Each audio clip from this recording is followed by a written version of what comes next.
Losing the engage doesn't mean the scrum is over. Too many props panic when they get dominated on the hit. The real battle is in the post-engage efforts.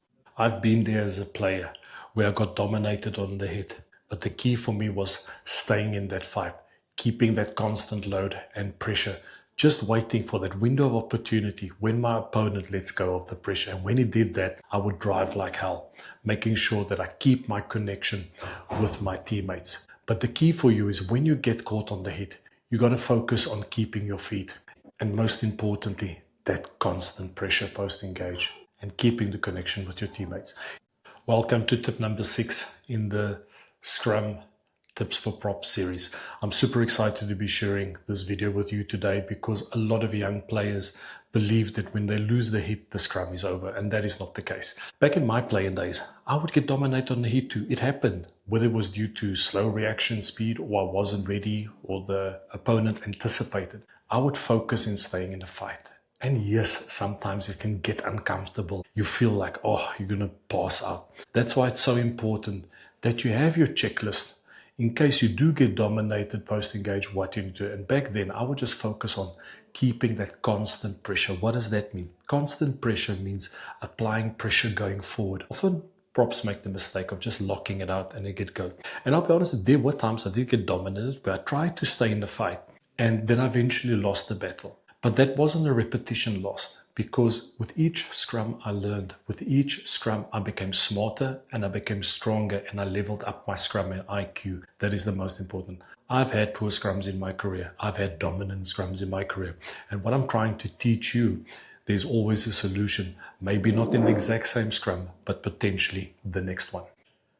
The biggest misconception young props have is that they believe the scrum is over when they've lost the shot or they lost the engage. That is not the case. But the mistake that you guys make is when you're not feeling comfortable on the hit, what do? You tend to move your feet, you put your feet back, or there's too much foot movement. When you're moving your feet, you're letting go of pressure. So the goal is you need to focus on trying on keeping your feet. What does that mean? You get caught on the hit, hold your feet and try and drive back and win that space. That is the most important. The other common mistake that props make, you get caught on the hit, you've moved back your feet, but now you're just locking it out. That's the worst thing you can do. If you're going to lock it out, you're going to go backwards. We saw this weekend South Africa against the All Blacks. Post-engage, the All Blacks were just locking it out. But because the Springboks had clear intent of driving forward collectively, using their hips and generating power in that pressure battle, they managed to execute their post-engage battle with perfection.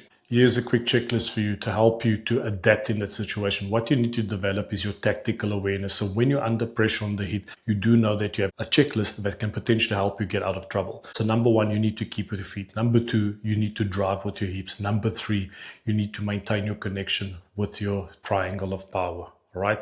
That is very important. And the biggest mistake a lot of props make as well, they are chasing fake space. Don't chase fake space. What does that mean? Sometimes we got tight heads boring in on the hooker because they think there's space. There isn't. And it's the same with the loose head.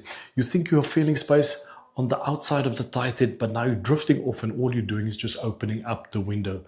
So make sure that you don't chase that fake space. You got to train these habits during your scrum sessions with your teams.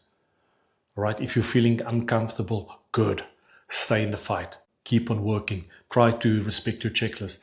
But if you're not feeling good at training, where you lose the hit and now you're just collapsing because of your ego or because you don't want to look bad, you're eventually going to pay the price. So you need to make sure that you're training these habits during the week with your team. So if you're uncomfortable, that's a good thing. You can't always be in the best possible position or the most comfortable position.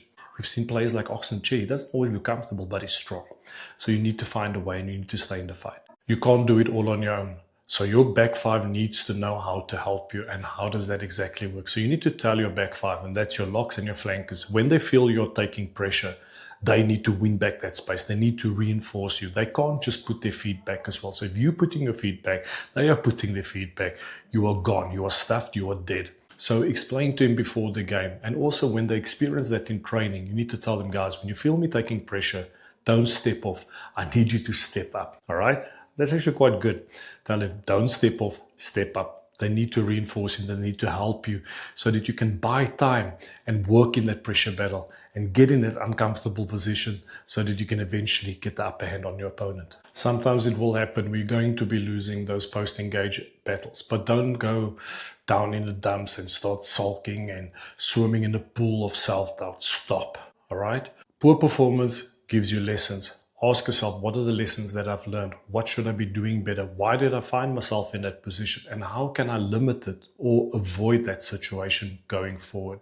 And even when you're in that fight, when you're staying in that fight, when you're staying in that pressure battle, you're trying your best not to go backwards. You're starting to develop resilience. Maybe in that scrum, you won't win it, or you won't be able to stay neutral. You're going to go back. But what you're doing, you're starting to work on something. You're starting to develop your resilience, because potentially, maybe not the next scrum or maybe not in the next game, but eventually in the long term, it's going to pay off. The more you stay in the fight, it will pay, it will make you stronger, not only physically, but most importantly, mentally. Staying in the fight is a concept which I share with players. No matter what happens, don't give up. Don't give up. You might not get your desired result in the scrum, but I can tell you this, if you stay in a fight, you will only benefit in the future. Imagine if every single week you are staying in a fight. And this doesn't just apply to the scrum.